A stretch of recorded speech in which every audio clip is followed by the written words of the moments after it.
Need evidence of the The County Board of Supervisors, May 16th meeting notice and agenda was posted in the Government Center building in 2 places, posted on the county website on May 4th, 2023, and was published in a legal newspaper the week of May 8th, 2023 on May 11th. In addition, on Thursday, May 4th, 2023 at 2:53 PM, the Office of the County Clerk distributed copies of such notice of meeting to supervisors and media via email or mail. It complies with the open meeting law. Excellent. Okay, roll call. Brad Olson, Here. Doug Rowdy, Here. Steve Wornall, Here. Ryan Wood, Here. Tracy LeBlanc, here, Dan Ruck, Here. Barb McAfee, Here. Sharon Kelly, Here. Kim O'Connell, Here. Amy Middleton, Here. Jay Luke, Here. Denise Lallier Prey, Here. Russ Arkan, Here. CJ Simmons, John Bonaprise. Here. That is 14 out of 15. We stand and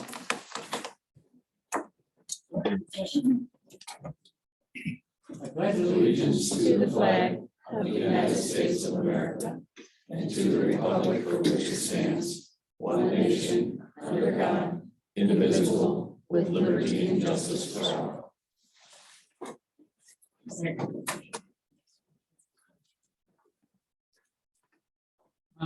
Mr. Chair, on the agenda, I'm gonna make an announcement on the agenda. You don't have to do anything right now.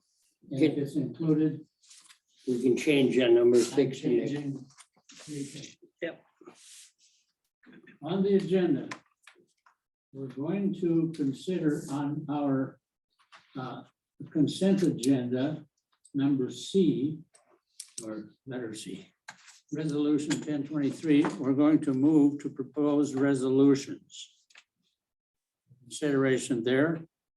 We will put that at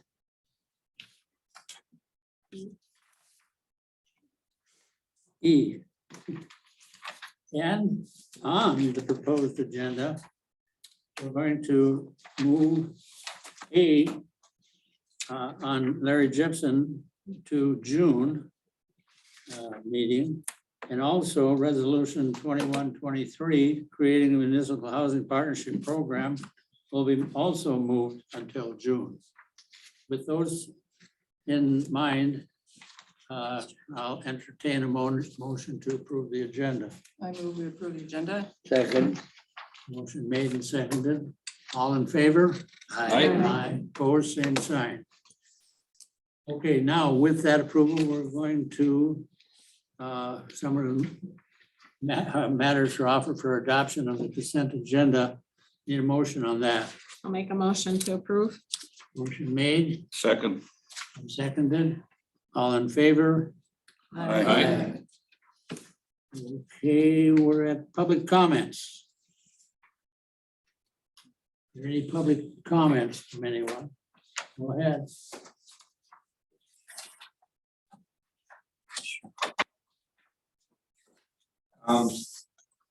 We're from Holmes Court, and we came up here to talk a little bit because we know there's been some comments about discussions about possibly changing Holmes Court address again.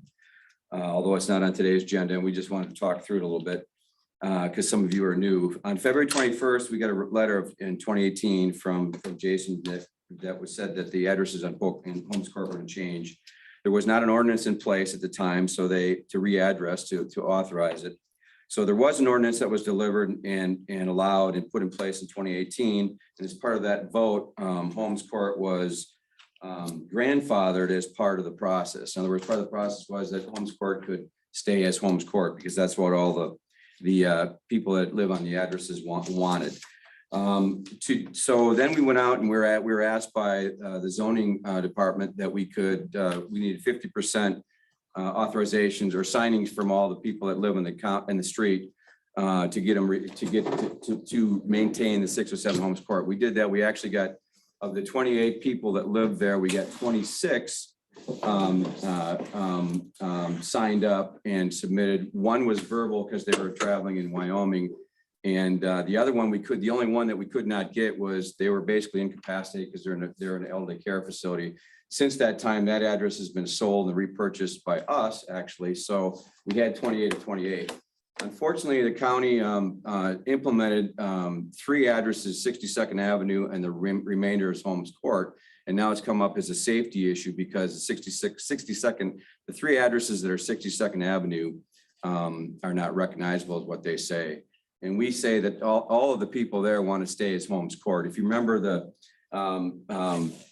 here's just a quick chart. I don't want to take too much of your time, but you know, avenues run one way, streets run the other way. This is just a little tiny horseshoe. So you've got these square boxes are violations of that. In other words, it does not conform to the county grid system because you've got going northwest, north, south, east, west, and so on. The reason why the change was originally put in. Everybody, because I don't know if we can. So we're just here to say that, you know, we just want to stay Holmes Court. We've had no issues. The other 2 addresses that were assigned to 62nd Avenue, we own one. We've requested that it be come back to 607 Holmes Court. The other one is a neighbor of Ron Fishback. They verbally approve it. They want to stay. It's a cabin. They want to keep it at Holmes Court. The end of the street, which started all this, was a new lot that was defined. It should have been assigned either a 600B or a 599. And that's what they want as well. So They're right here. we're just hoping that when this comes to vote, that you'll consider that because that makes the most sense. And by the way, we've had 4 public, emergencies there, and all 4 have been beautifully handled, no issues.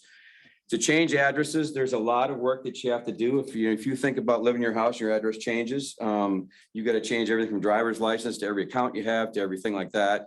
It's just a lot of hassle and it's a lot of work for the people. Your So, credit score gets dinged, actually. yeah, if your- it's, if you know, your and we address- get that, you know, where there's a need to change to the grid system to that. In our case, it's not needed. It doesn't comply. Everybody on the street wants it. We've had no issues since 2018. So we're just here to say that, and we appreciate your time. Thank you. Okay. Did you leave your name and address for? No, but I can. Please do. Is there a spot? I think we know. I think it's down. Yeah, we'll leave that. Yes, Thank you. thank you. Anybody else?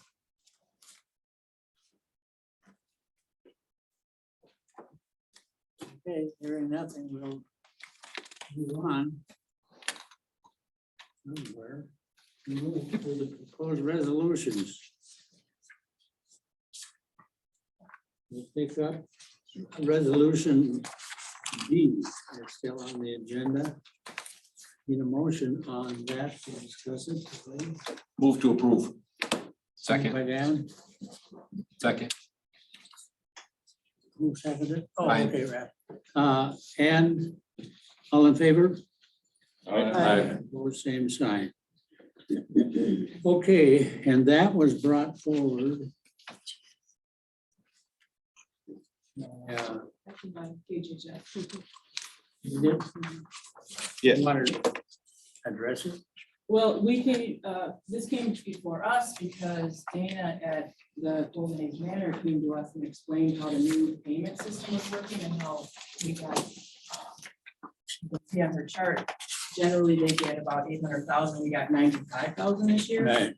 And so this resolution is essentially asking the state to recalculate and get that a little more consistent. It was sort of a reverse disincentive for people that actually spent more money, got more refunded. And so because she's frugal, she got kind of dinged.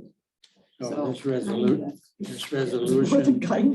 Yeah, yeah, exactly. this resolution is to try to influence the At the state level to redo their math. Okay, Mr. Chair, we're not going to be the only ones doing that. I'm True. relatively sure of that. There's 22 other ones, I believe. Well, okay, is any other comment on that? All in favor? Oh, same side. Okay.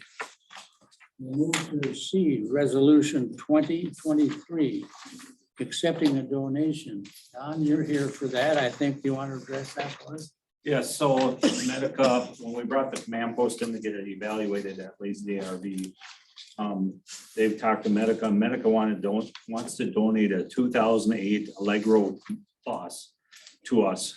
They used it as kind of a mobile command outreach center for Medica, and they no longer want this. They want to donate it to us. They think the value is around 300,000 for it, but they're going to give it to us free of charge.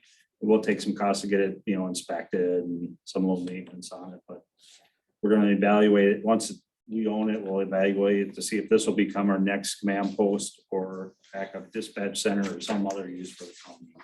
It's a free bus from Medica if we want it. Next question. Go ahead. What will we do with our old bus? Will we still keep that too? I'm not sure yet. So when we get this, we'll evaluate both of them and compare them to see which one design wise we want to use or keep, Okay, or what we do with both of them. okay. So I'm not saying we get rid of one or the other. I'm just saying, let's get this one. We'll look at it, evaluate and go from there. Just went through the Public Protection Committee. Do you wanna- Yep, it did. Any comment from? I think there's only 40-some thousand, isn't there, miles on it? Yeah. Relatively low miles, low hours. But Never mind, that's what I was gonna ask. Okay. Anyone else have any questions or comments? I have an amendment. Amendment to that A language. resolution? Yeah, here's my proposal. So first there needs to be a first and a second, and then you would move to amend. There hasn't yet been a first and a second to bring it to the floor. We need somebody to bring it. So bring this whole thing. Yes, so you could move to approve, somebody seconds it, and then say, I move to amend, because then it's a secondary subsidiary motion. So I move to bring this to the floor. Yeah. Thank you. I need a second. I'll second. Okay, And now you can make your motion to and amend. now my motion proposal.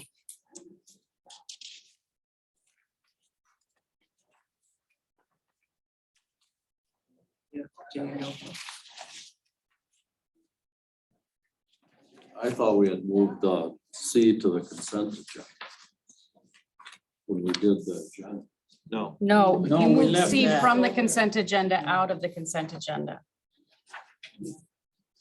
I think we did it right. Yeah. Yeah, it's- we can move this I forward. missed it. Okay, so you want to we have a motion to approve? And second? You don't want to And Now to amend. And now to amend, now I have amendment proposal, and that is on line 4.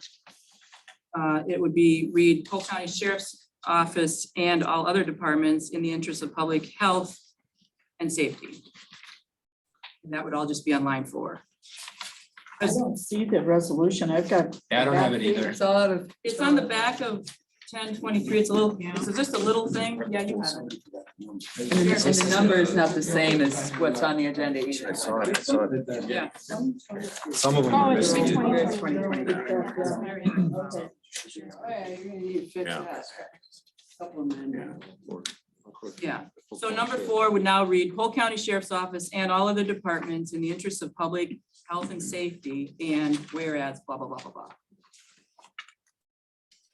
That's my motion for an amendment. Just like adding for additional use from other departments. Yeah, because I read this because the reason I picked up on this is because we've had so much discussion in HHS about a command center, a public health thing. What are we going to use for the next pandemic? How they use the command center. They wanted one of their own. So then we had all these conversations with the sheriff department. So I'm just going back to the roots of this conversation and just putting those 5 words in. Does everybody understand the amended the amendment? I just have a comment. Go ahead. It pigeonholes it to me. I think that's a decision for Don and his group. And we'll have 2 units when we're done. If we decide to make one fit for health, make one fit for sheriff. We can do that at that time. But to tie down this donation for multi-use or, instead of a command center for the sheriff, when we're gonna have 2 when we're done. So one could be made into health. I'm concerned about that. I'm not an attorney, but I think this is simply in the whereas I think the resolution is to accept the donation. The other stuff is to say they made the donation to the sheriff's department in Polk County. What we will do, we will evaluate both of them as the deputy said. We will evaluate both of them and then come to you with a recommendation on what to use. We very seldom used one until the other one. So now we have two. So we'll decide, is there a use for both of them, or possibly do we pick one or the other and sell the other one? Whatever's in your best interest, I guess, or the county's best interest. And I would note that for whatever reason, the Medica, the entity that was donating this particular vehicle, required the sheriff's department to sign a contract to accept. So just from a legal standpoint, it really is the sheriff's department per contract. But I think you could achieve what Supervisor Middleton wants to achieve by simply changing it in there to say, instead of Polk County Sheriff's Department, just Polk County. That way it's, open. Would you like to amend your amendment? or Okay, change your amendment? so I will now make a revised amendment, which will just read Polk County on line 4, 6, 9, 12, and that's it. And there Okay, would that's need a to good be a solution. second for that in order to vote on the amendment. I'll second. All right, motion made and seconded on the amendment. All in favor of the amendment, signify by saying aye. Aye. Now on the amended proposal, we have a motion to approve and seconded. All in favor of that amended resolution, signify by saying aye. Aye. Opposed, same sign. Okay, I just want to note that the numbers are correct. They're not consistent from the agenda to the resolution. well, we're We're fixing that. It was a You're script. fixing it. Okay, great. Just want to make sure we're. And we're acting, you've got it correct on the agenda that we just acted on, number? Okay, It's correct on the agenda. It was just not. Okay, thank you. all right. All right.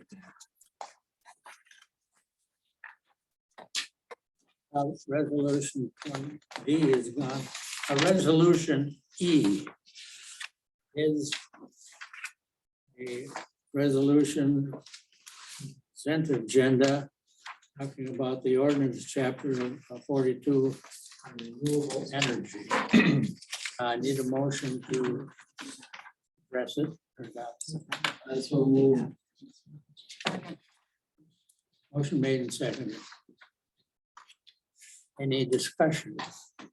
Amy? So this came to my attention last week when I listened to ESC's public comment, and I listened carefully to the gentleman from Polk Burnett, who's their president or head manager, and then had a subsequent conversation with him about this ordinance. And I just feel like we haven't really looked at this issue of, I guess the main takeaway, it's super complicated. So I don't claim to know any of this except for the takeaway I got from this ordinance is we are proposing in here to regulate 0 to 100 kilowatt hours, and we're not allowing for little smaller ones like the 15 kilowatt hours or the small babies. So we basically are saying this, 1,000-acre generating solar arrays are requiring, have the same amount of paperwork that the little small ones that like a Polk Burnett might put in. And so I think that's kind of onerous. And so we're sort of like disincentivizing the small guys. And my understanding from talking to Polk Burnett is that's the energy that actually stays in Polk County, as opposed to those big ones, the big solar arrays, 1,000 acres, that stuff's going to Iowa or wherever, Minnesota. It's just getting on the national grid and going out of there. So it just seemed like, God, we should be able to we have this interested party in Polk Burnett. They're doing solar arrays, they're developing their solar piece of their energy grid, and we should maybe go back a little bit and fold his stuff in more and really look at the small ones. I know you guys have been slaving away on this thing, but to lump the small local ones in with these larger national ones just felt a little. So that's kind of why I wanted, I don't know what kind of, I know him. I'll answer some of it, but we're gonna have the same problem. We have the exact same problem, smaller bait. They can't get rid of the stuff, everything else. I mean, all of a sudden they come up with battery storage and this, they can't put the fires out. So they have to have some oversight in these. I mean, if we don't oversight this, we're gonna have a mess. And from that size forward, the state takes over. The 100 megawatts, the state does take that over. Right. So we don't have a choice. But basically, the small guy, they don't want to pay $750 for a permit. That's pretty sad. That's pretty much what it's down to. I mean, it has to, we got to protect it somehow. And we implemented a lot of their suggestions. Kicked it back an extra month, implemented a lot of what they brought to us. Yeah. Just not everything necessarily that they brought to us. We had a lot of Could you- back and forth discussion with Polk. I would just like to know what, for instance, like what, how did it change? I'd love more specifics about that. What do you mean, what change? Well, you said I said yes to some of the things. Jason that would were- have need Jason here would for have to that. be here to speak to I all those see. changes, because there was quite a bit that we went through. Jason worked closely with Polk to try to get what he felt was appropriate that they suggested. And then we had a lot of dialogue with Polk back and forth. As of 3 o'clock, they still have problems, so I don't know. Well, this was a model ordinance that Jason found in about 3 different counties and just made it to work. I'm not on committee, so I just had a lot of questions. I was just. Go ahead. Well, I'm on the committee, and Steve Strochet, who is the president, was here and spoke 3 times, I think. Yeah. And he is an expert on the subject. And I raised my hand at the end and said, how come we're not looking at some of the suggestions he made? And at that time, they said, well, because we moved along this far, so we'd have to wait and amend at a later date. That's what I was told in committee. We'd have to amend this solar energy. To address the smaller Yeah, because projects. he didn't want to have a public. Let the public. You start the Here. process again, Yeah. and we had already gone And through. So that's where I felt it was, the question was brought up in committee by me and wondering why we were overlooking. I would say it's more expert than anybody. Dan, you have some input? Yeah, I talked to Steve myself. He called me and reached out to me, and then I'm obviously trying to make somewhat of an educated understanding of it, which is very difficult, not only for me, but scope of the project. But it does not seem right that a regulatory body would have the same regulation over one that's 1/50th the size of the same category. It doesn't matter what compliant thing you look at, whether it's employment based, whether it's CAFOs, whatever it is, all of those regulations are based on scale. And you've got one that's 50 times larger that's regulated by the same scale. That doesn't resonate real well with me, and I'm trying to understand why.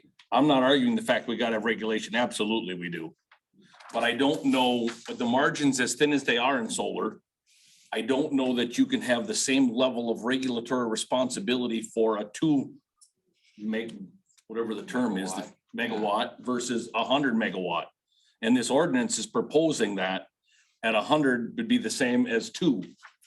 That doesn't pass the gut test for me. I thought it was 0 to 30 and then 30 and above. I didn't think it was 0 to 100. Right. Is it 0 to 99? Right, so beyond 100 megawatts, It's it's state. regulated by PS. I understand that. And let me provide some context, if you don't mind, Chairman. please. Or no? Go ahead. Staff was directed to draft this ordinance as a product of the Apple River Solar Project. You all know about that. The footprint is within 4 towns in eastern Polk County, roughly 1,000 acres. When they came to the county, at that time, we had nothing in place to regulate. And one of the biggest concerns was decommissioning. We don't know, we know the life cycle of photovoltaic panels, roughly 25 years. But can they be repurposed? Do they simply fill up a landfill? Do they cause some environmental impacts? So the committee, recommended that we pursue this. Jason did his due diligence, like Chairman O'Connell said. We looked at roughly 3 existing other county similar ordinances. We also worked with WCA to ensure that this ordinance complies with home rule and statutory authority of counties. And we did listen to the public hearing in February, February 15th. And yeah, the REC came and we did make some accommodations for them. For example, one of the provisions is that for decommissioning, at first, we wanted 3 cost estimates because we want to know how much those financial assurances should be 25 years from now. So we created some flexibility there. You Site reduced assessment it from cost- 3 to 2. Yes, sir. And then the site assessment costs, we loosened that up. EMS, there's concern about battery storage and setting potentially a fire. At first, we were requiring pretty arduous EMS training. We loosened that up as well. There's another one that just escaped my mind. Bob, in all fairness, I'm not arguing the fact that what the homework was done was right.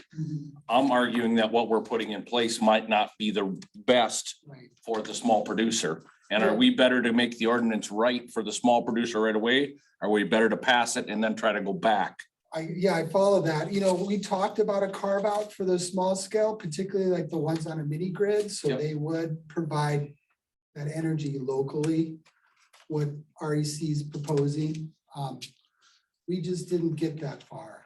We're still, it's a wide range. Your small scale, because the one they're building in Georgetown, I think is 1.2 or 3 megawatt. It's pretty small. 2 scale. megawatt. Is it 2? Yeah, Yep. so it's like 12 acres.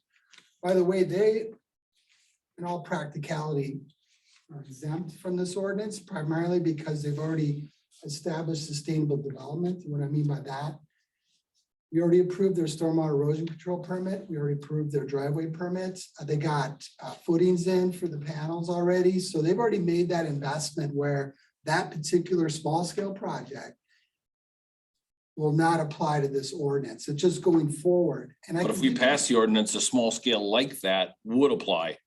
And would that be a deterrent to having more of those small scale solar setups available? Well, yeah, those development costs exist, but again, you're talking about a $750 CUP fee. Staff review is going to cost us some time for the review for the site assessment. But these things are happening, they're emerging, and I wish I could share with you another one that's medium to large scale that's coming our way. Do we want to be left unprotected like we were with Apple River? Oh, another provision that comes to mind was encouraging developers not to look at lots within the farmland preservation plan because these footprints are huge. And once they are put into a solar farm, put them back in ag is going to be tough. Moving those footings, put it back in ag production. We're encouraging them to look at, some marginal land. If you think about the county and its geography, there's some better spots for it, but we are pro-business. We are, and we support renewable energy. I just think that, it's important that the county at least has a voice when these developers come with a site plan, and decommission piece is a challenge. So is straight voltage, setbacks, neighbors. These are all things considered within this particular ordinance. Mr. Chair, I don't know who the bright bulb here to ask this to. It sounds like you're the closest thing. I'm just wondering, the things that this would regulate, the different elements that you're talking about in this ordinance that it would are they scalable? Would the same things apply to the same degree if it's a half a megawatt farm versus a 99 megawatt farm? The same provisions apply. Yeah, and so I guess in that light, it's hard to, what would you do differently for the small ones than what would not apply? What would be removed or scaled down for something that's, 5 megawatts versus something that's 99? A carve out's been suggested, so we find a threshold, whether it's 10 megawatts, 5, whatever, and this ordinance does not apply. It's been suggested, it just didn't. But the things that this ordinance covers, are still as relevant to those, maybe on a smaller scale, but they are still as relevant. So you're just basically artificially creating a spot where, well, we don't care about these things for anything that produces anything below this level. I'm just trying to understand what that is. Compliance recording is there on a solar farm? How much reporting, compliance reporting, inspections, how much of that goes along with that? I have no idea. That's in the ordinance, I know that was a sticky point. We asked that the developer hire a third-party consultant to do a site assessment, environmental review. So does that cost the same if it's a 2 mega versus a 80 mega? That would be scaled down also to the site. Could change that, is that what you're saying? We got to do something with this thing. We've got it in motion. Ryan, you had a comment? So I'm going to stay completely out of the technical side of everything that has to do with the solar projects and things like that. But my concern was, so Steve reached out to me as well at 3 o'clock with an email kind of explaining some of his concerns and Okay. well, not that this is an issue of trust or anything, but I think Steve is somebody who I look to as a knowledgeable person in this area. He's definitely got the credentials. I think, excuse me if anybody does, but a lot more than any of us in this room. And he was bringing up all these points that he's brought up repeatedly. And the disappointment that, so this is more of a procedural comment than, like I said, the technical side of everything, where he brought up that it's disappointing that the things that he has dedicated all this time and energy to bringing to our attention. And he pointed me to the video of the ESC meeting where people said basically, yeah, we don't want to do this because it would require a public hearing. If we know that it's possibly the right thing to do and the way to go about creating a well-written policy, I guess where's my lack of understanding? Is it because we're racing against the clock against people who are beating us to development, or? Because it seems like he's got very good points and concerns, and I guess I'm just wondering why we don't address those. And this does not, as you're saying? I don't know. I don't know anything about this stuff, but what Steve has outlined to me seems like, as far as I know, valid concerns, and I'm concerned that we're just hand waving those. Well, I think we can discuss it. Oh, John, do you have one more comment? Mr. Chair, is this really something that we have to vote on tonight? Apparently, we should be moving on it before. According to the discussion. Vince, do you have a comment on that? I would just say, as an observer of the environmental service committees and all the hearings and discussions, as you can imagine, you have somebody trying to put regulations in place for the protection of the citizen. You have somebody else who's basically saying we can control ourselves. And we know how that worked out with the train industry recently. So I think there is something to be said about having some regulation. I think it might be something to consider is, if we're concerned about the small one, these rules have been tested and they've been used in other counties. We could pass it now and ask the committee to go back and say, do we need to carve out something for that smaller version? Okay. And if we find there are other changes, we can change it then. But if we do nothing and fight back and forth, it's others will get started without the regulation. Okay, we have a motion on the floor and seconded. Can I just get clarification? I'm sorry, Chairman. Go ahead. So what you're saying is, and then this is from my understanding, because I kind of jumped into the middle of this thing. So we would be voting on it as is in order to, and this is where I really need the explanation from the committee, like. Because there are these developments happening that we don't want to just operate with no oversight. Is that right? Correct, that would be yes. Right, so we want How to many get, concerns does he have? Is there a lot of them or what? no, I mean, it's not the number of them, it's just it seems like impactful things that he's talking about. So. Just so again, It's a so thing, okay, no. So we're wanting to get something in place, so we're not just allowing these projects to go through with no oversight. At But it's, all. but it's possible that we can pass this and then revisit the specific things that Steve is talking about to see if that's the best route to move forward with afterward. And we didn't ignore the things that he brought to our attention. We had long discussions about which ones we should be changed or not changed. Because like you said, CJ, it doesn't matter if you're big or small, you still need to do these things. It might cost you more to do it because you're in 100 megawatt or 99 megawatt versus a 3 megawatt. But the project that they're working on right now, this won't even apply to it. Right, I mean, and that's why I didn't want to get into the technical side of it. And I don't want to read this word for word, but it seems like we're kind of not hitting the points that Steve brought up.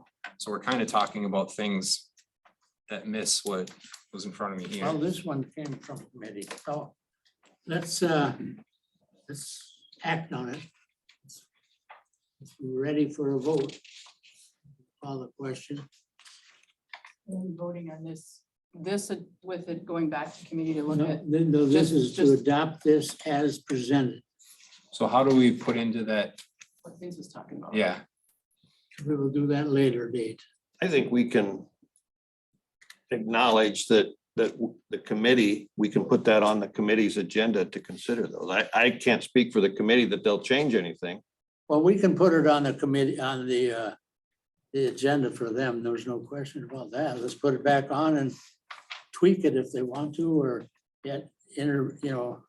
investigate more of it. Did you have more? Mr. Chair, if that goes back to committee and they decide to do nothing with it, will it not come back to the board then?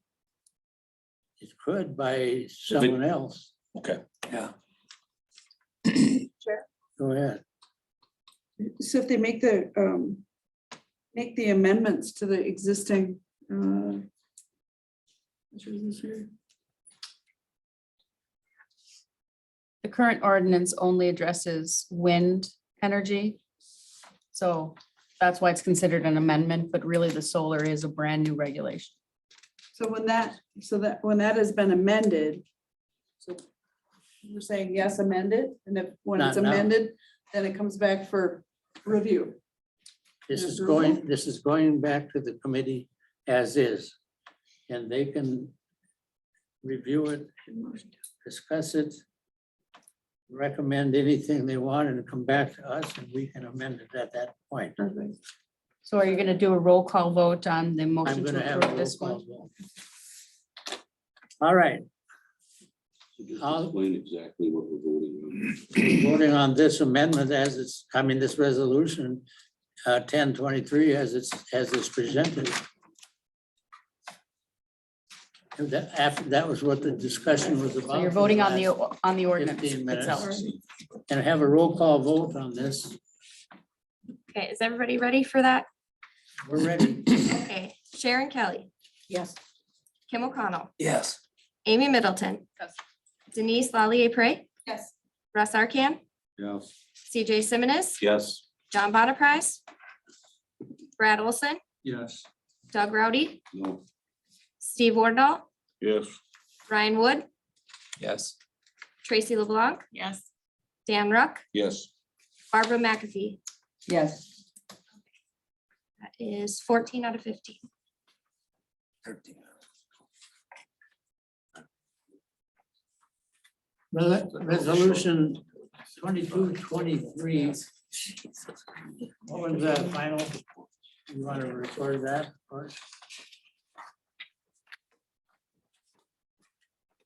All right, Which one are we on? we're moving to the next resolution. Oh, wait a minute, we missed we moved these to 2123. That was removed. So we are now moving to resolution, another E. Two, resolution 22-23. Requesting the state of Wisconsin has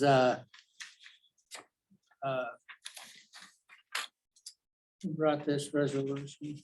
Well, I think it was discussed in public safety, public works. It was discussed in general government.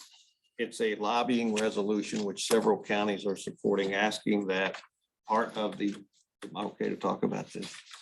Part of the, or the surplus budget be returned to the counties to pay for key roads in the county because they're in such terrible shape. Kicked around for a while. Right. All right, anybody want to present that resolution? So if. Well, we aren't going to discuss it till it's. If we pass this, is that something that I would take to the steering committee? Yes. Yes. Stop, make a. Yes. And it is a little bit time sensitive because I think June 19th or something is the deadline to submit all of our lobbying resolution. Yeah. I'll second. Motion made and seconded. All in favor? Aye. Without discussion, that sounds good. All right. Resolution. If someone wants to read the resolution about Turtle Lake that is celebrating 125th year, they have a significant portion of Polk County that's of interest to us, of course, and so is the success of the community. So we've come up with well, somebody came up with a resolution, and it's very self-explanatory, and I think it's just a good gesture to our neighbor, and entertain a motion for that. Through the closing one, Tracy? I am. Motion made to approve and seconded. Any discussion on that or any questions about it? Self-explanatory. All right, all in favor? Aye. Opposed, same sign. We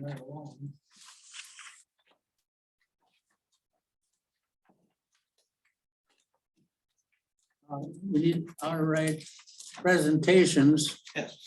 from, No, we have asked our new Human Resource Director, Tim Kruger, to come to the meeting and talk a little bit about some of the things we're doing to upgrade our human resources here in the county. And part of human resources understanding what the heck's going on, because there's a lot of moving parts. And Kim has done a great job and she's put together some information that's easy to, I think, relatively easy to understand. So Kim, would you like to say hi to everybody and present?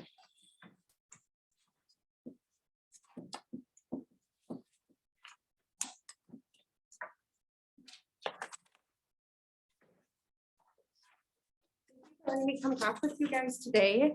This has been a very unique opportunity for me to be able to see how a government at a local level works. So very exciting, I have to admit. It's something new for me, so I'm excited about learning. Back again.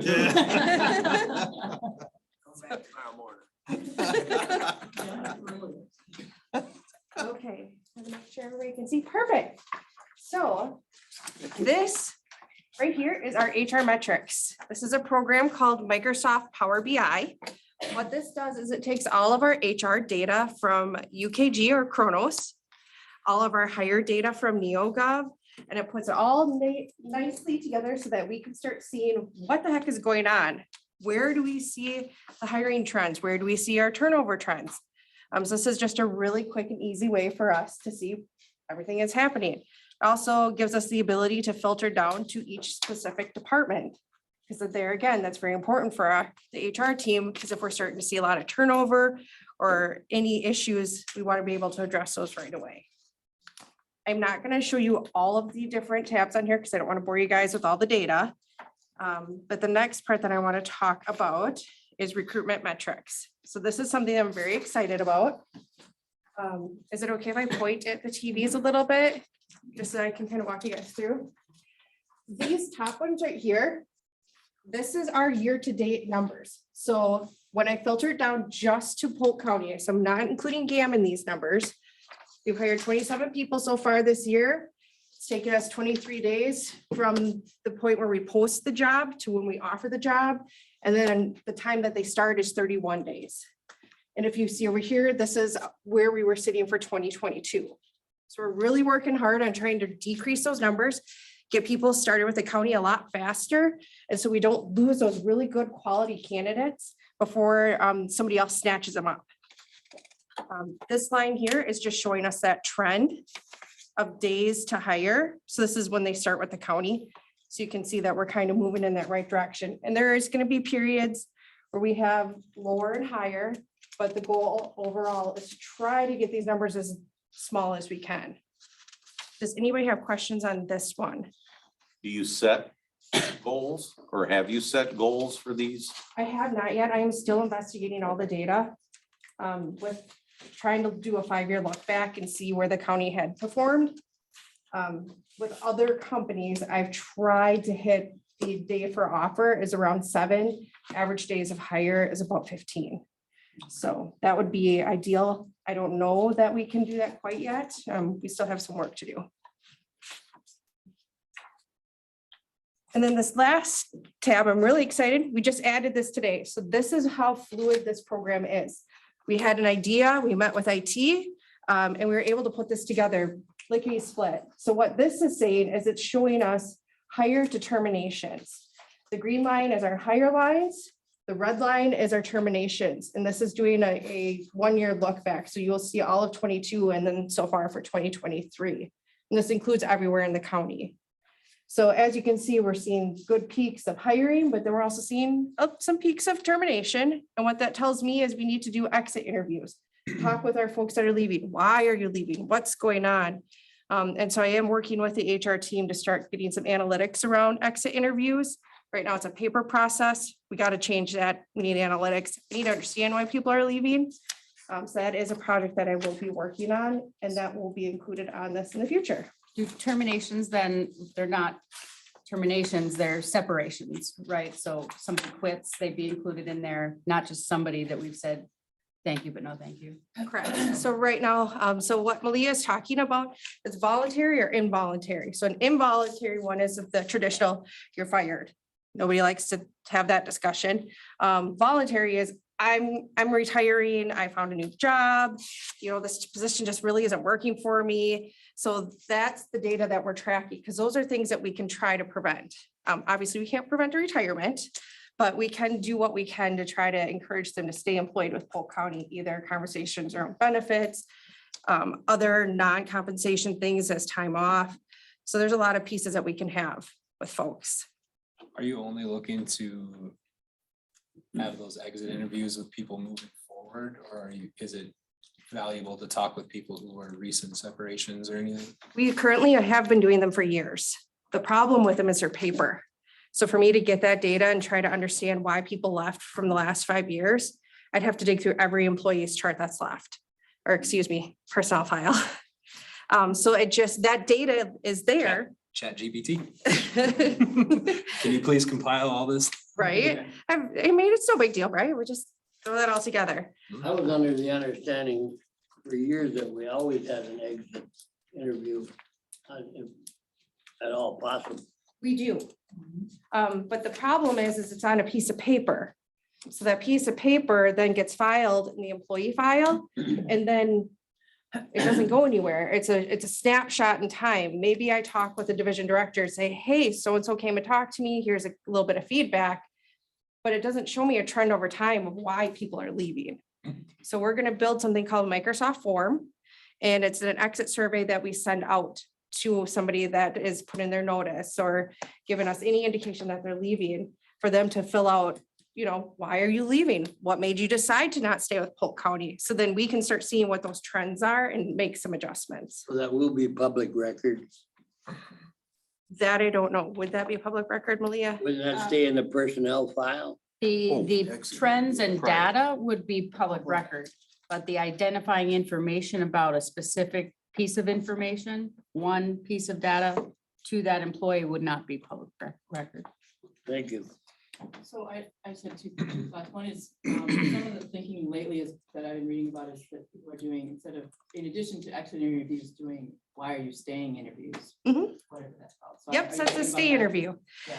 That's What something, it's a stay interview. So that's something I'll be working with leaders in the next, probably in 2024. I'm just trying to get my feet Yeah. right. under me for the county. So I appreciate the patience here. But with stay interviews, I actually find way more value in those than an exit interview, because when they come to me and say, hey, I'm just really disappointed in how people are interacting, or, the leadership team isn't listening to me, we can do something about that, encourage people to stay.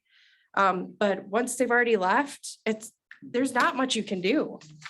And we don't want to get in the habit of countering. You don't want to sit there and keep countering. So any other, I think you said you had one more question, or? Well, I was just also interested in how really informative an exit interview is. I mean, do people like really tell us what's going on, or are they afraid that if they say what's going on, they're not going to get a review for their other preference for the next job? I don't know. It just. It's hit or miss, right? So there's some people that love exit interviews because then they can give you the kitchen sink. Then there's other folks that, they're a little bit more reserved because they don't want to burn a bridge. So they may not tell you everything, and it's a little bit of skill because you're essentially investigating. You're asking questions, you're digging deeper, and you can't just read from a script. You have to read their body language and go, something seemed off here. Why don't you go ahead and just tell me? And also depends on how long have they been with the county? Do they trust you? Do they want to talk to you about what's really going on? So I do informal state interviews. I walk around and talk with people. Hey, how's it going? What are you seeing here? How do you like this? What have you heard? So we do a little bit more informal state interviews. One of the things that eventually we'll work with leadership on is doing some more formal ones that we collect data on. But that's stuff that's going to come in time. Okay, thank you. And we, if you don't mind, we Yep, do go ahead. have historic surveys that we've given to current staff to measure certain, how happy they are in their position, what their feelings are about trust and leadership and all that kind of stuff. So we have some of that historically too that would feed into this as well. So she's talking employee engagement surveys. I knew there was a word for it. Yep, sorry, didn't mean to No, step that's over, good. but That's good. employment engagement surveys are also really important. But as a county, we need to come up with a strategy. You can't just jump into one and send out a survey and go, well, great, everybody fill out a survey. So that does take a lot of strategy and planning, and that is something I know is on Vince's plan. I've been around this a long time. And I've heard all the exit interviews you could possibly imagine. And disgruntled employees that we don't necessarily even want here anymore will tell HR things that are untrue. How do you investigate those, and do you take management's word for what happened? Because I've seen these people just come up with stuff that's off the wall. So my job. How do in you HR follow up? Yep. So my job in HR is to take every complaint seriously. I don't get to pick or choose, is this a valid claim or not? My job is to investigate it thoroughly, collect all the facts. And then what I do after I complete that investigation, grab all that information, is I work with our legal team. I say, hey, this is what I've put together. This is what witnesses are saying. This is what, the complainant was saying. This is what the person that is being accused is saying. Here's all these pieces. I review personnel files. I review supervisory files. So I get all of my data and facts together. Then we meet as a team, we discuss, where does this all fall? Unfortunately, I can't only rely on a manager. I do have to follow a process to make sure that we want to protect the employees, because it's not just the one that's accused. You also have to protect everybody else around. Does that kind of answer your question? We'll have to talk more. I've seen it all. Okay, I don't doubt it. Someday, We call it the HR cone of silence when we talk about that. just have a problem with some employees just are disgruntled because another employee works harder. I mean, it's as simple as that. Yeah. They're gonna do something, So I mean, I think everyone's gotta be looked at very carefully so we don't lose good people over bad. So. and I'd be happy to talk about that with you. I'll stop in someday. All right, sounds good. Yes, sir. So mine is on the recruitment. So we post some of these jobs, don't we have to post them for so long? So would that make these numbers skewed a bit? So our typical practice was to post them for up to 2 weeks, Okay. which is best practice. Please correct me if I'm wrong, because I have not learned all the state statutes yet on recruiting. But best practice in HR is you will have it open for 2 weeks. What I'm trying to do is to not stop the application interview process. Because right now the county waits, everything's posted for 2 weeks. Once that position closes, then we send it over to the hiring managers to review. That takes another week. Then we have to send out the interview request. That's another week. So right there is already 30 days. What I'm trying to do is, yes, have it posted for 2 weeks. But if the hiring manager sees somebody on day one, that's a really awesome candidate and they have time and the interview team is all together. Yeah, let's get them in for an interview tomorrow. And we'll just, as applicants come in until that period closes. So that way, when that 2 week period's up, maybe we've done 3 or 4 different interview panels, but then we can all get back together and go, okay, of those folks, who do we want to offer? Sure. And that would shorten all these days up then, wouldn't it? Okay. Yes. Any other questions? Well, thank you so much for letting me come and join your meeting today. I appreciate it.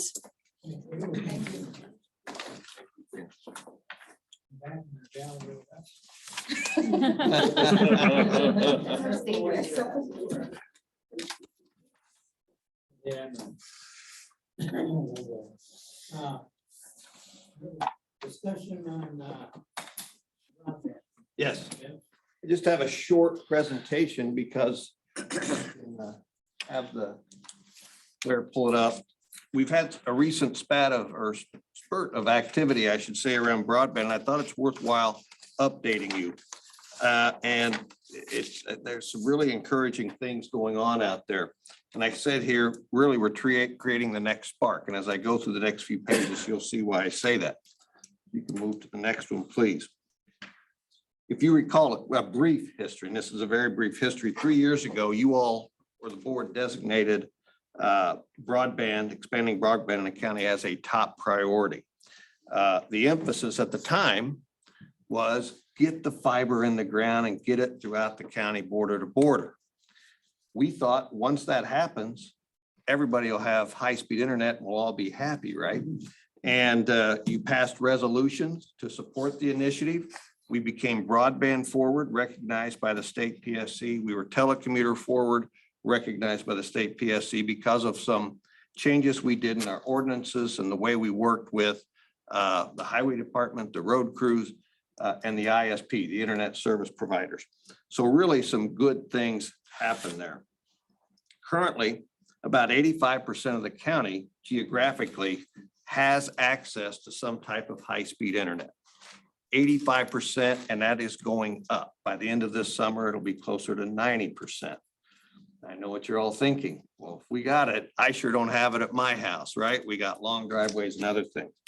So the question is, how can we get that rate of adoption higher? So if we go to the next page, and why is that important? We've got the fiber optic cable in the ground. Some citizens are saying this is great, get it to me, whatever it takes. Businesses are saying that. But why are things lagging? Well, first of all, people need to understand what can high-speed internet do for this county? And I just listed some of those up there. Commerce, businesses need high-speed internet. Healthcare, telehealth is so big. And you think about a rural county like Polk County, people who live in Clam Falls, if they have to run and see a doctor, and if they don't have good transportation, or if they have bad roads out there, or if there's snow on the road, they got to drive all the way in here. Many times they can take care of their health needs through telemedicine. The health or the medical facilities want to encourage that, but we have to have the ability to do it. Education, kids, out in the rural areas need to turn in homework and those types of things. Tourism, agriculture, all those things combined make Polk County an appealing place if we have good access.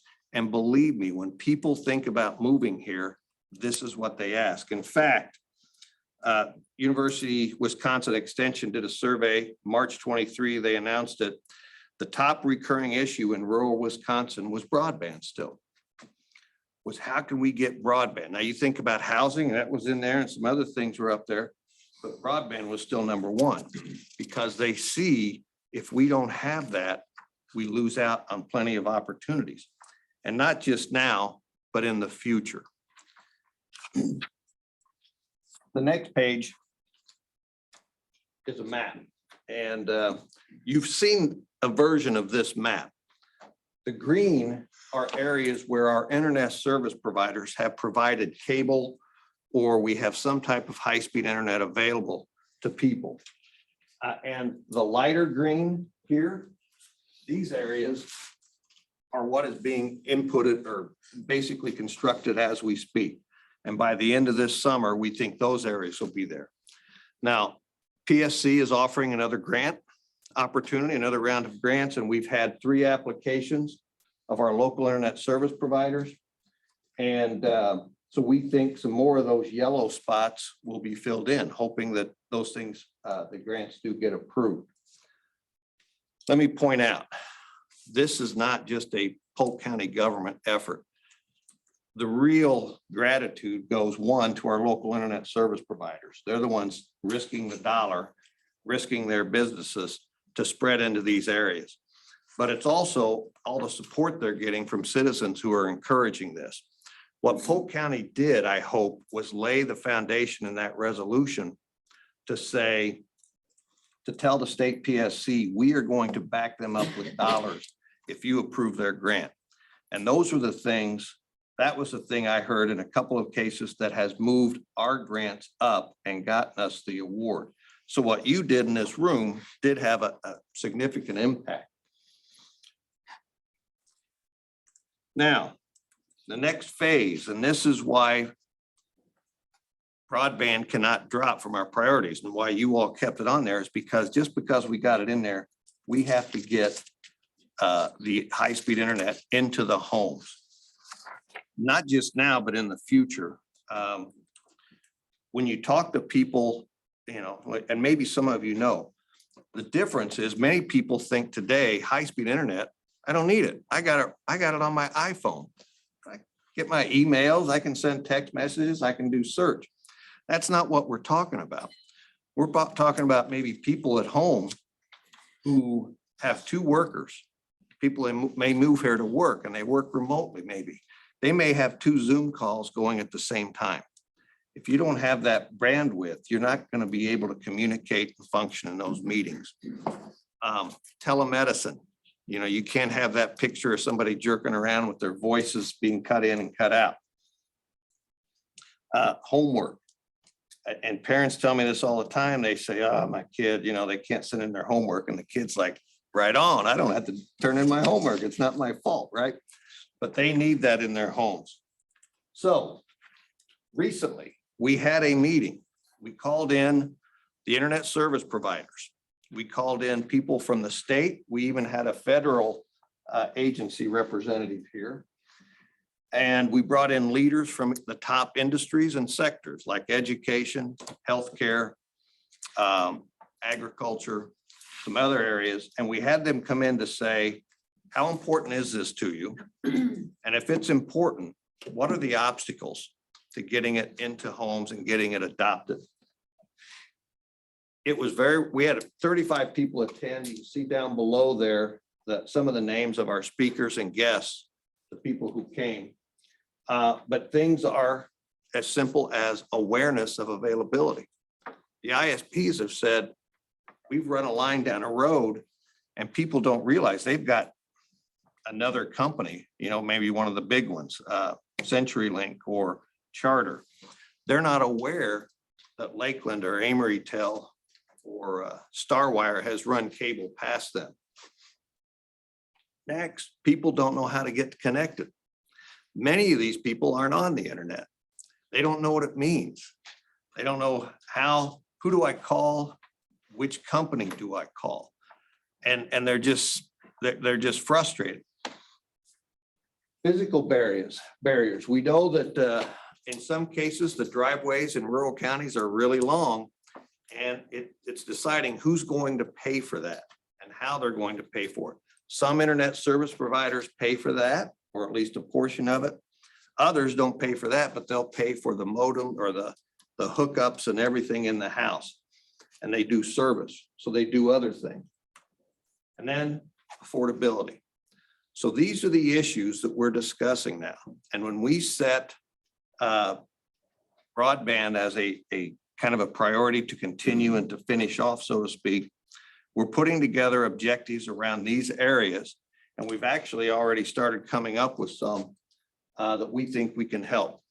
And so that gets to the next page. I think it's the last page. You'll be happy to know. And so what we've done is we've created a network of leaders, people champions, so to speak. And we brought these folks in and they were all excited about it. And they want to know what they can do to help. How can we get internets throughout the county, to meet their needs? We had examples we discussed and came up at the meeting. Our veterans is a great example. And this, I've talked with Andy Butzler, our VSO. Many vets don't have computers, can't afford it. We have agencies and people that we can get used computers from, we believe. We can clean them, take off all the data, and then train, possibly with the help of some of our educational facilities around here, those veterans on how to log into a computer and then how they can get to a hotspot or a library or a VFW to access the internet. Private road access. Anybody here live on a private road? All it takes is one person on that private road to not give permission to the internet service provider to run that cable in front of their house, and all those neighbors down the road don't get high-speed internet. So there are some things we can do to help make that problem go away or diminish it. More local education and communication. One of the things that we're going to do is put together a brochure or an informational resource item. And we'll have it on the internet too, but a lot of these people don't get on the internet yet. But it'll be information that we can share with people, parents, schools, businesses, whatever, to understand what the internet's all about, why high-speed internet might work, and how they can go about getting it in their house. In terms of economic incentives, reducing the cost to taxpayers, and also communicating the benefits of high-speed internet. Those are the types of things we can do. Most of these things will not cost us anything. Some, depending on what we do, if we want to have initiatives for economic incentives, or if we want to reduce the cost of taxpayers, maybe there's a voucher system. We'll consider all types of things and present those to you as they come up. But I would just say, having all the state and the federal person there, hats off to all of you, because they said, and they continue to say, nobody's ahead of Polk County when it comes to broadband in the rural counties. And and part of it is because not only your commitment, but the fact that we have gotten all of our local internet service providers together, along with our leaders in the community. They're saying you guys are way ahead. And we got a long way to go, but I certainly would like to stay ahead as we move forward. So I'll be happy to answer any questions that you have. Sure, there's no ISPs that are knocking down our door to reduce their prices, but has there been any discussion about strategies to make it more affordable for end users? Because, and I know that economies of scale are incredibly different between Minneapolis and Polk County, but you can get gigabyte speed internet in Minneapolis for 60% cheaper than you can get 10 megabyte per second internet here. So like, what are the things that we need to do to kind of bring those two things more in line? I know it's not going to be the same. We're different areas in many ways. Interestingly, our average cost for high-speed internet, what is considered high-speed internet, is $84, just under $84 in the county. For those who have financial need, as designated, by a formula the federal government has, that can be reduced by $30 a month. So if you're already paying, under your normal circumstances, whatever for internet, 59, 60 or whatever, that $30 brings it down. In addition to that, there are some who will be eligible for further discounts, and that's what I'm looking into. I know on the tribes, in fact, one of the internet service providers said is we got to get this word out because folks on the tribe basically can get it for free if they just apply for it and if they work with us and so on. So we are doing that.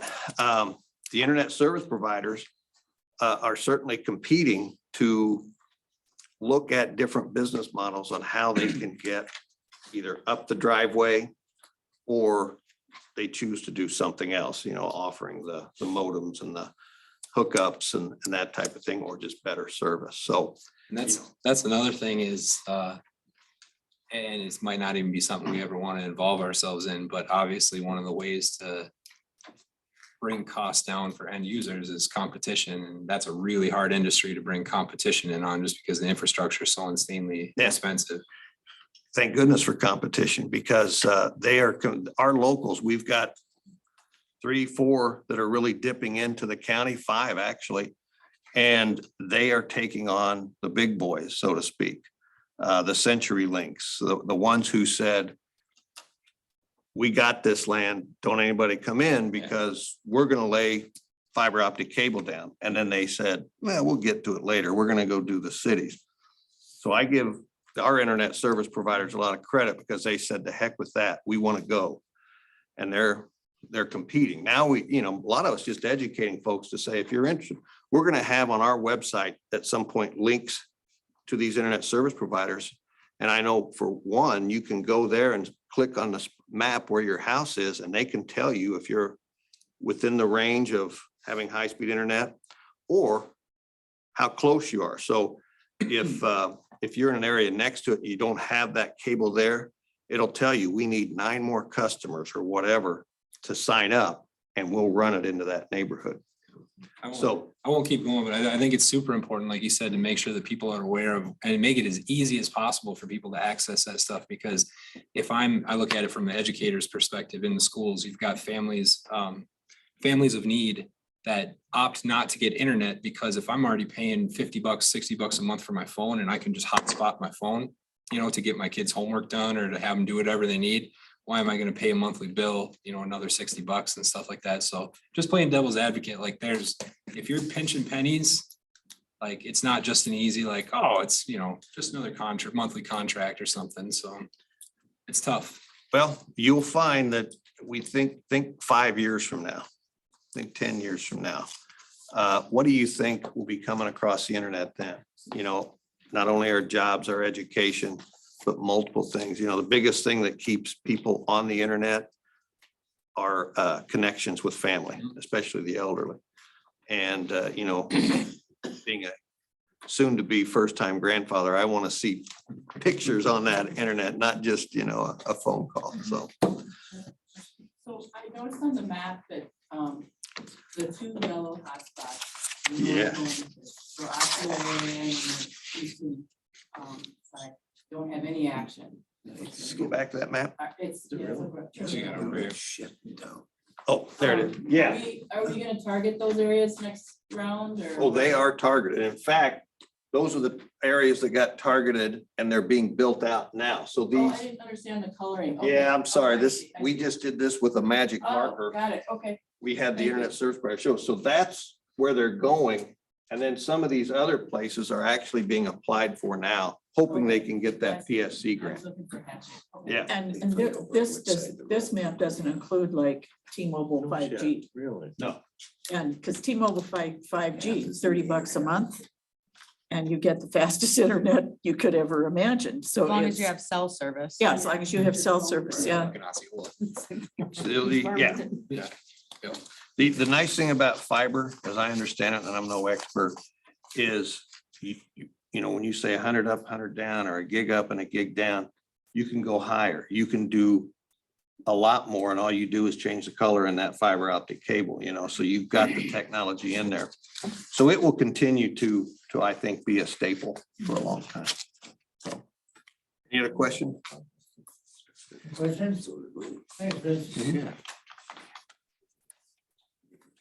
Okay, confirmation of the appointments of made by the county board of some confirmation on that. Railroads. Yeah. There weren't any. How about the administrator? What did you do for confirmation? Oh, I do have a couple. And this again, as last month, it's that time of year, local emergency planning committee. I have two who are going up for reapproval, Tony Carter and Darren Van Blaricomp. They've been recommended by our director, Lisa McMahon, and like I said, they've been on it before and wish to continue. So we just need a confirmation vote. Confirmation vote.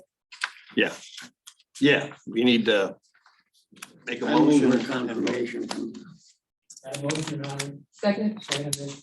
All in favor? Aye. Opposed, same sign. Chairman's report. I went to that broadband meeting. I was extremely interested. When I walked in, I didn't, I kind of knew how to spell broadband, but that's all. And you got some really good information from me. And we, I think our job here is to get the information out that it is available. And prior to that, even is what it is. There's a lot of people sitting around this time that have no idea what broadband is or what it can do. So I propose that we, and I talked, to Olson, we're talking about getting into the townships meetings and get the local, tell the town chairman that you're gonna have to answer some questions on this. It's coming to your town. And you better know what's going on. So come on to the meeting and listen to us and explain it. Are you coming, Jay? Yes, of course, but there was some real emphasis in that, that idea by federal people saying, here's my card. Let's expand on that a little bit, because they're interested in getting the word out too. So maybe there's some ideas of help or attendance potentially. I think that's one of the main things I think we're going to be working on the next couple of months. I think we've got a meeting. July. That's why you sold them cows. Yeah, No better to. Getting into the internet business. So anyway, that's basically what I'm concerned about at this time. Anything else to report on wouldn't be of interest to you at all. Yeah, well, So, administrator, he's got a report other than what he can talk. just a few items here. One, you saw the groundwork, dirt work outside. We are putting a sidewalk in there. We do have a trail that goes around here. We have a lot of employees that walk. And I've seen some of you drive into the parking lot. And so we put that sidewalk there so that we don't get hit when we walk along there. It's actually a safety thing. And many people walk across the road here to the food truck, walk over there to the trails. So that's going in. Stour update. Crickets. Okay, nothing. We're hopeful soon. Air conditioning, if you've noticed, it's a little warm in here. We're really doing well in terms of the project of this building. We've got the chiller, we've got everything, but the fuses were not working. And so the new fuses are coming and they got to figure out what's causing them to blow. They should be up and running this week. Like the Stour Trail decision will be made too, probably. I do have a bet with our Director Mo that if the first 80-degree day comes and we have no air conditioning, he has to sit in the dunk tank. And we'll have a dunk tank. If the air conditioning is working on the first 80-degree days, I'll sit in the dunk tank. It was 82 degrees today. Oh, yeah. I had 81. Finally, HHS orientation. The Health and Human Services meeting is June 13th from 9 to 11. And then from 11 to 12:30, all of the supervisors are invited to attend. It's where the Community Services Division can go over all of the different programs that they have and what their purpose is and the things that they do. So the HHS board is, certainly sees value in that, but we thought it might be something every supervisor, if you wish to attend from 11 to 12:30, we will have a light lunch served. So, We'll be sending out the notice of quorum for that as well, so all the information will be on there. next HHS meeting. Yep. And that's all I have. Any supervisor have any announcements that are short or with that they'd like to share? I don't have this, but I do have. I thought this was very interesting. It was at the West Central Wisconsin meeting last week, and they're having a couple workshops on downtown building renovation workshops. The question is ready to address aging and deteriorating building, downtown buildings. So we have one in Owens, Wisconsin on June 7th, and Clear Lake on June 8th. It's a $15 includes lunch. Topics are construction renovation challenges with older buildings, avoiding and preventing building damage, legal alternatives to address deteriorating and unsafe buildings, understanding vacancy and barriers to rehab, and building renovation programs, tools, and resources. And they have a lot of information on grants and things that are available too. I shared that with several mayors and village presidents and stuff, because I thought it's a good thing. It is very good. Yeah. I mean, I visited Osceola last week, and when you go through a town, and just about every storefront, like going through Amory, very proud of Amory. You go through, you have two buildings that are not occupied, two buildings not occupied. Osceola's looking really good. They're taking what we have and possibly repurposing it or deciding, hey, it needs to go. Anyway, this kind of beat up as a convertible, but I can. It's easy to find online. Maybe it's Shabana and she can put it in the minutes. I got a notice on that. Yeah, they did send that out to quite a few different, but I shared it with Kurt in St. Croix and Centuria and those. I wanted to just mention, if you drive by St. Croix Falls, the Information Center, the work is really moving along with that, redoing the whole access to the Gandhi and building that new building that's gonna have bathrooms and bike fix-it station and all That's that what's stuff. happening. Yeah, it's moving along. Anybody else have anything to share? Well, move to adjourn. Motion moved to adjourn. Favor?